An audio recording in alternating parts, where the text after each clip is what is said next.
Hey there, welcome back to Big Blue Fantasy. I'm Suhe, and today we're going to get it started talking about the waiver pickups for week 4. So make sure you like and subscribe, hit that follow button. I am Suhe, and we're going to get it started right now. Let's go to the quarterbacks. There's only a few we need to really talk about. I'll still give 5, but there's only 3 I think we realistically need to talk about. The first person, I think he is making a case and he's showing off, and he could possibly have top 10 finish right now. He's playing well, and I think he's playing enough for you to start him. CJ Stroud from the Houston Texans. The rookie, he's playing good. He has thrown a lot more than I expected. He's making Bobby Trees, Nico Collins, and Tank Dell look good, viable fantasy options weekly. I like CJ Stroud. I think he's good, and he is one of the best quarterbacks available right now. I think he's available in a lot of leagues, so go pick him up. The next person we were talking about, and I really don't want to pick him up, but if you're really desperate, he is in a more comfortable offense, as you've seen this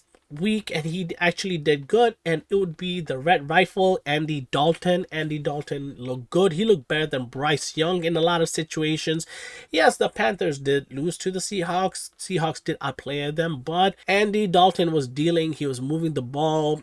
I just don't think the offense is as good as people think. I think Bryce Young throughout the year will get better, but if you need to pick up somebody for the time being, if you're in a 2-quarterback league, Andy Dalton would be it. The third person I actually like this week is because he has had some big moments at the random time. I'm not saying he is a must start, but he is in a decent enough offense. He's going to spread the ball, and he has a lot of weapons. And I'm talking about is Jameson Winston gets Kamara back. He has MT, Shaheed Olave. He has Juwan Johnson. He has a good core of weapons. I know they're missing Jamal Williams, but they still got Kendra Miller. They got Tony Jones. They got a lot of arsenals of weapons. They can move the ball around. I think Winston just needs to manage how to do it. Yes, he came in and the Packers beat the Saints, but I think with the 1 week head start, him starting as QB1, taking all the reps, I think he's going to be a viable option. The other 2 quarterbacks, Kenny Pickett, if you need to, I really don't think he's that good, but he also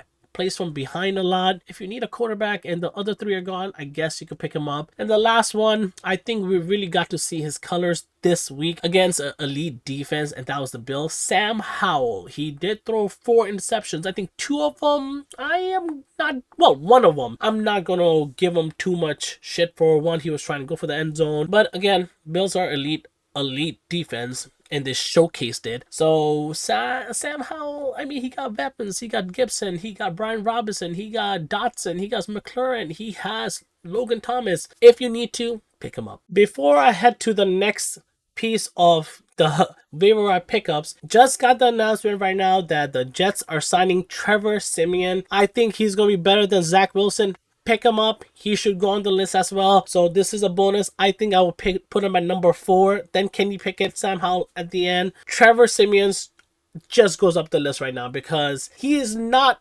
great, but he's better than Zach Wilson.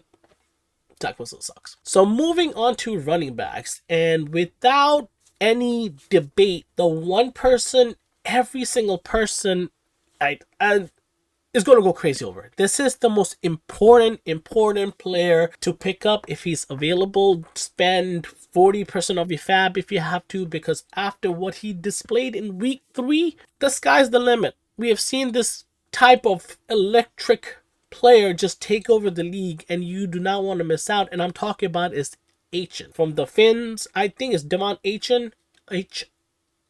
I'm sorry what your last name is. I apologize, but incredible. I think he had like the 2nd or the 3rd fastest speed this season. I think Dolphins own like 5 records already this year. It's insane. This dude had one of the best fantasy seasons I've ever seen, or I can recall. The Miami Dolphins itself had an incredible one. So the most important player in the entire week to pick up, if he's there, drop everything. He could win you the fantasy league. That's how incredible and how important he is this week. Next would be Rashawn Johnson. I had him in one of my leagues. I dropped him. I regret it. But dude he's living up to the hype that was from the Bears camp. Rashawn Johnson is playing well, and he's playing as good or sometimes even better than Herbert. He would be number 2 on my list. Number 3 would be Elijah Mitchell. I almost dropped this dude, but I was just like, man, he's coming back from injury. This is only about to be week 3.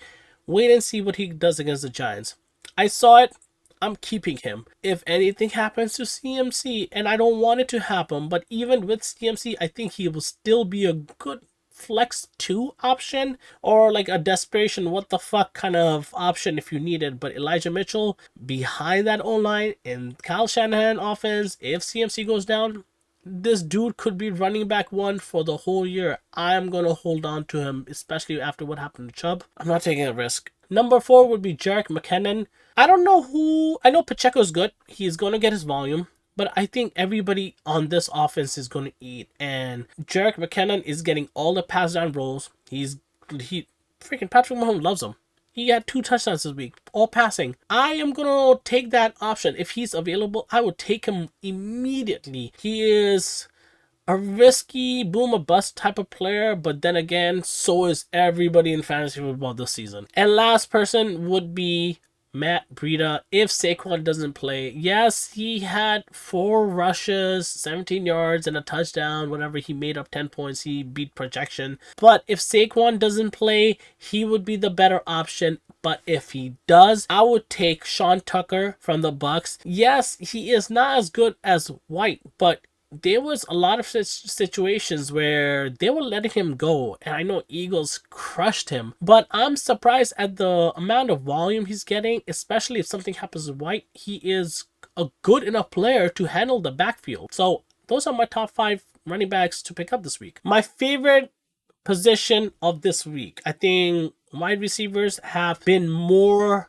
successful so far in terms of fantasy football. I think the people that are drafted on top have displayed it so far, versus the running backs. It's just been Raheem Mostert is killing it. It's like all over the place, but there are few that are popping up and outperforming weekly, and I think these are the people you need to pay attention to. Josh Palmer would be the first one. I know QJ is there, Quentin Johnson is there. You want to get him as well, so either one is up to you. 1 or 2, they're like right next to each other. I think Palmer is going to come out. Joshua Palmer is going to come out and be more successful right from the beginning because he's been in the system and he already has a rapport with Herbert. I was seeing a lot of throws that Herbert threw to Quentin Johnson. They weren't the best one. Also, Mike Williams would have caught it. Just saying. So 1 and 2 is up to you. That rhymes. So let's move on to number 3. Tank Dell. Man, Tank Dell is incredible.